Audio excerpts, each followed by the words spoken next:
ሰላም ቅዱሳን እንዴት ናችሁ? ደህና ናችሁ ወይ? ዛሬ እንደ ከዚህ በፊት ትምህርታችን ስንማር ነበረ። ዛሬም በትክክል አሁን እንደቀጠልን ነው ማለት ነው። ዛሬ በጣም አስፈላጊ የሚባል ጉዳይ እናነሳለን። ምንድን ነው የሚለው? ዛሬም ክርስቶስን እየሰቀልክ ነው ወይ የሚል ርዕስ ነው የምንነጋገረው ማለት ነው። ዛሬም ክርስቶስን እየሰቀልክ ነው ወይ ማለት አሁን በዚህ ሳምንት እንደሚታወቀው እያከበርን ያለነው ስለ ስቅለት ነው። ስቅለትን ስናነሳ ጌታ ኢየሱስ መድኃኒታችን ስለኛ ኃጢአት ከዙፋን ተነስቶ መጥቶ ስለኛ ኃጢአት በመስቀል ላይ እንደተሰቀለ እናውቃለን ማለት ነው። እሱ ብቻ አይደለም፣ ከዛ ከሙታን መነሳቱን እነዚህም በሙሉ እናምናለን ማለት ነው። ይህንን እያከበርን ባለንበት ጊዜ ይህንን ትምህርት ደግሞ በጣም አስፈላጊ እንደሆነ እኔም አምንበታለሁ፣ እናንተም እንደምታምኑበት ተስፋ አድርጋለሁ። ስለዚህ ዛሬ አብረን የምንካፈለው ክፍል ከዚህ ጋር ተያያዥነት ያለው ከዕብራውያን ምዕራፍ 6 ከቁጥር 5 ከቁጥር 11 ጀምሮ ያለውን አብረን እንካፈላለን። እኔም አነባለሁ፣ እናንተ ከኔ ጋር እንደምታነቡት ተስፋ አድርጋለሁ። እያነበብኩ ያለሁት ከአዲሱ መደበኛ ትርጉም ነው ማለት ነው። ስለዚህ ጉዳዩ የምንናገረው ብዙ ነገር አለ፣ ነገር ግን ለመማር ዳተኛ ስለሆናችሁ ለመረዳትም አስቸጋሪ ነው። በዚህም ጊዜ አስተማሪዎች ልትሆኑ ሲገባችሁ ገና እግዚአብሔርን ቃል የመጀመሪያውን ትምህርት የሚያስተምራችሁ ሰው ያስፈልጋችኋል። የሚያስፈልጋችሁ ጠንካራ ምግብ ሳይሆን ወተት ነው። ወተት የሚገት ሁሉ ሕፃን ስለሆነ ከጽድቅ ትምህርት ጋር አልተዋወቀም። ጠንካራ ምግብ ግን መልካሙና ክፉን ለመለየት ራሳቸውን ላስለመዱት ለበሰሉ ሰዎች ነው ይላል። ከዛ ምዕራፍ 6 ከቁጥር 1 ጀምሮ እንቀጥላለን ማለት ነው። ስለዚህ ስለ ክርስቶስ የተሰጠው የመጀመሪያውን ትምህርት ትተን ወደ ብስለት እንሂድ ይላል። ከሞት ስር ንስሐ ስለመግባት፣ የእግዚአብሔርን ስለማመን እንደገና መሰረት እንጥላለን። እንዲሁም ስለ ጥምቀት፣ እጅን ስለመጫን፣ ስለ ሙታን ትንሣኤ፣ ስለ ዘላለም ፍርድ ትምህርት እንደገና እንመሰርት። ስለዚህ በዚህ ክፍል ላይ ምንድን ነው የምናየው? መጽሐፍ ቅዱስ እንደሚናገረው በዚህን ጊዜ እናንተ አስተማሪዎች ልትሆኑ ሲገባችሁ ግን አሁን የመጀመሪያን ትምህርት የክርስቶስ የመጀመሪያን ትምህርት የሚያስተምራችሁ ሰው ያስፈልጋል። የክርስቶስ የመጀመሪያ ትምህርት የሚባሉት እነዚህ አሁን ያነሳናቸው ትምህርቶች ናቸው ማለት ነው። ስለ ንስሐ መግባት፣ ክርስቶስን ስለማመን፣ ስለ ጥምቀት፣ ስለ ሞት ትንሣኤ፣ ስለ ሙታን ምናምን እነዚህ ትምህርቶችን እንደገና መማር ያስፈልጋቸዋል። እናንተ ብቁዎች ሆናችሁ ሳላችሁ ራሱ ለዚህ የተገባችሁ ሰዎች ሆናችሁ ሳላችሁ ማስተማር ስችሉት በዚህ ደረጃ የደረሳችሁ ሰዎች ሆናችሁ ሳላችሁ ራሱ እንደገና የሚያስተምራችሁ ሰው ያስፈልጋችኋል ብሎ ይናገራል። ስለዚህ ይህን በጣም የሚያነሳቸው የዚህ ዋና አንኳር ሀሳብ የሚባለው ምዕራፍ 6 ከቁጥር 1 ላይ ያለው ነው። ስለዚህ ስለ ክርስቶስ የተሰጠው የመጀመሪያውን ትምህርት ትተን ወደ ብስለት እንሂድ ይላል። በጣም አስገራሚ ቃል ነው ማለት ሰው። አሁን በእኛ ጊዜ በጣም ችግር እየተፈጠረ ያለው እኛ አሁን ያለ ነው በመጀመሪያው ትምህርት ላይ ነው ያለ ነው ማለት። አብዛኛው ቤተክርስቲያን ውስጥ የሚደረጉ ትምህርቶች፣ ቤተክርስቲያን ውስጥ ያሉት ጋጋታዎች አብዛኛ ያሉት ወደ መጀመሪያ ትምህርት ላይ ነው ማለት።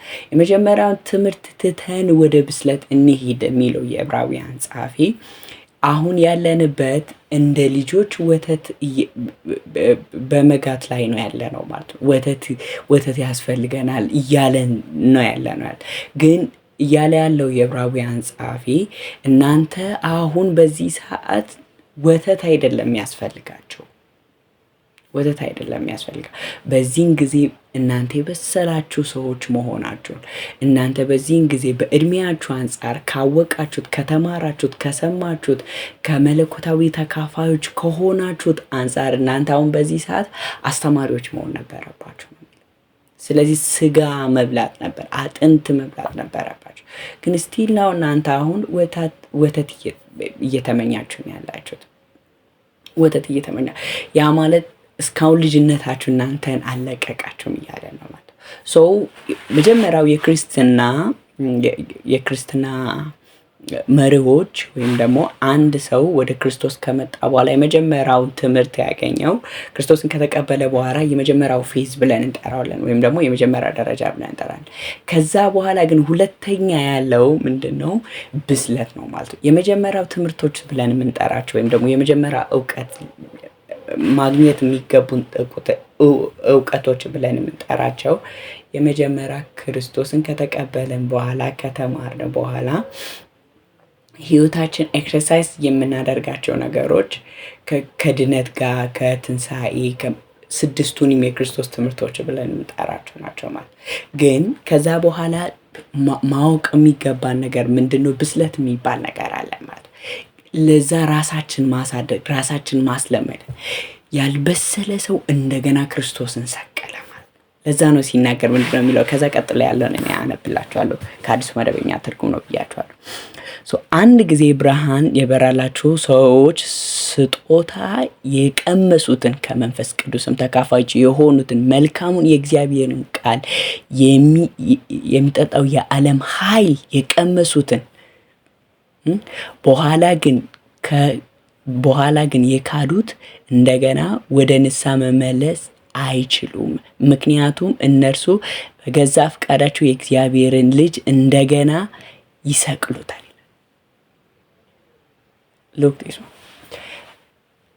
ሰው እንደገና ክርስቶስን ይሰቅሉታል። ምን በማድረጋቸው? አንድ ጊዜ ደርሰናል ብሎ አገልግሎት ተቀብሎ እያስተማሩ እየመሩ እያሉ ማለት ነው። ግን ደግሞ ያንን የቀመሱትን እውነት፣ ያንን የተማሩትን እውነት በዛ ልክ ካልበሰሉት እንደገና ክርስቶስ እንደሰቀሉ ነው። ሰው ስቅለት ሁሌም እናከብራለን ማለት ትንሣኤን፣ ስቅለትን ስናከብር ግን ይሄንን አልተረዳ ነው ማለት ነው። መጽሐፍ ቅዱስ ምንድን ነው እያለን ያለ ነው?